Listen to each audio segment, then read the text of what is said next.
Choisir sa prochaine paire de chaussures de running pour 2025, ça peut vite devenir un vrai casse-tête, on est bien d'accord. Mais pas de panique, dans les prochaines minutes, on va décortiquer ensemble les meilleurs modèles pour chaque type de course et surtout donner toutes les clés pour faire le bon choix. On a tous connu ça, non? Entrer dans un magasin de sport et se retrouver face à ce fameux mur de chaussures. Ou alors faire défiler des pages et des pages de modèles en ligne. Avec tout le jargon technique, on se sent vite complètement noyé. Mais c'est fini tout ça. Aujourd'hui, notre mission, c'est de transformer ce chaos en quelque chose de limpide. On va défricher le terrain ensemble pour que chacun puisse choisir sa paire idéale en toute confiance. C'est parti. Alors voilà notre plan de match. D'abord, on va définir 3 grandes catégories d'utilisation. C'est la base. Ensuite, on plongera dans les meilleurs modèles pour le quotidien, puis pour les entraînements plus poussés, et enfin pour le jour de la course. Et à la fin, on verra comment assembler toutes ces infos pour trouver la chaussure parfaite pour soi. Bon, entrons dans le vif du sujet. Avant même de regarder la couleur ou la marque d'une chaussure, la toute première question à se poser est super simple. Je vais en faire quoi au juste?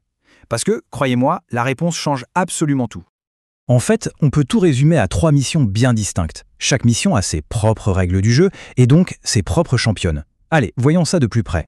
On commence par la base de la base, la chaussure de tous les jours, celle qui va avaler le plus de kilomètres. Ici, les mots d'ordre, c'est confort, durabilité et fiabilité. Et pour bien illustrer ça, le premier modèle qu'on va voir a un atout de choc. Et cet atout, c'est son rapport qualité-prix. Franchement, la Puma Velocity Nitro 4, c'est la chaussure polyvalente par excellence. Idéal si on débute ou si on a un budget un peu serré, mais sans pour autant sacrifier la qualité.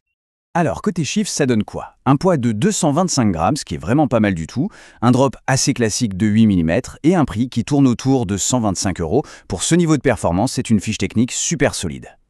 Donc, qu'est-ce qu'on retient? Son rapport performance-prix est juste imbattable. C'est une chaussure à la fois légère et dynamique. Le compromis, parce qu'il y en a toujours un, c'est que sur les très longues sorties, l'amorti va peut-être montrer ses limites. Et elle durera un peu moins longtemps qu'un modèle haut de gamme. Bref, c'est le choix malin pour commencer ou pour une deuxième paire d'entraînement. Maintenant, imaginons qu'on ne veuille qu'une seule et unique paire pour absolument tout faire. Eh bien, ce serait probablement celle-là. La Six Mega Blast, c'est un peu le couteau suisse du running. Elle arrive à combiner amorti, légèreté et dynamisme de façon assez bluffante.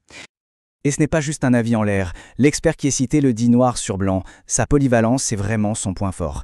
Un footing tranquille, une séance rythmée, une sortie longue, elle sait quasiment tout faire et elle le fait bien. Allez, on passe à la vitesse supérieure. Pour les jours où on veut vraiment travailler la vitesse, faire des fractionnés, bref, quand on veut que ça aille vite, il faut une chaussure plus spécifique, une chaussure plus légère et surtout bien plus réactive. Et dans cette catégorie, la Saucony Endorphin Speed, c'est une vraie petite fusée. Elle n'a été conçue que pour une seule chose, aller vite. C'est l'outil parfait pour faire exploser les chronos sur les séances d'intervalle. Et regardez-moi ce poids, à peine 200 grammes. C'est une véritable plume.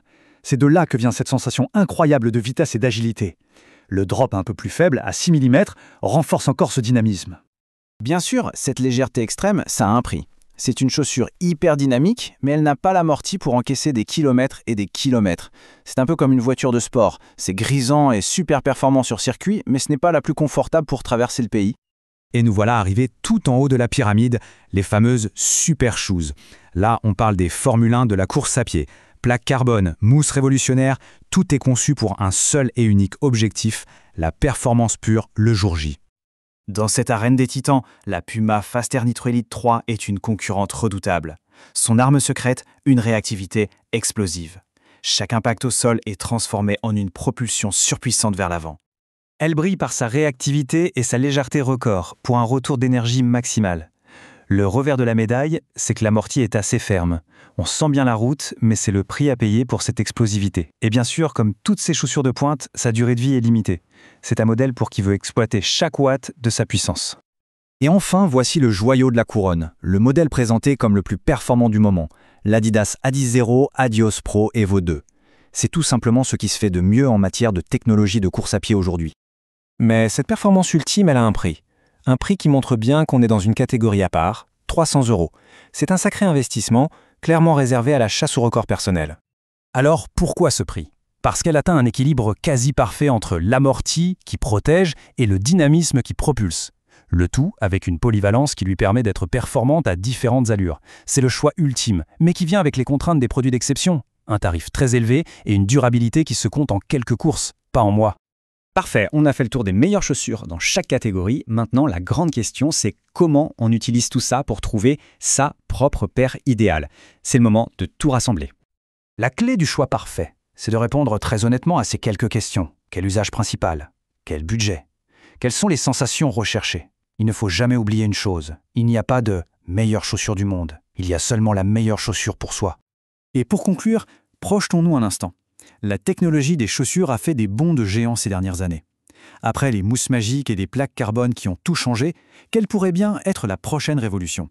Des capteurs intégrés partout? Des matériaux qui s'adaptent en temps réel? La question reste ouverte.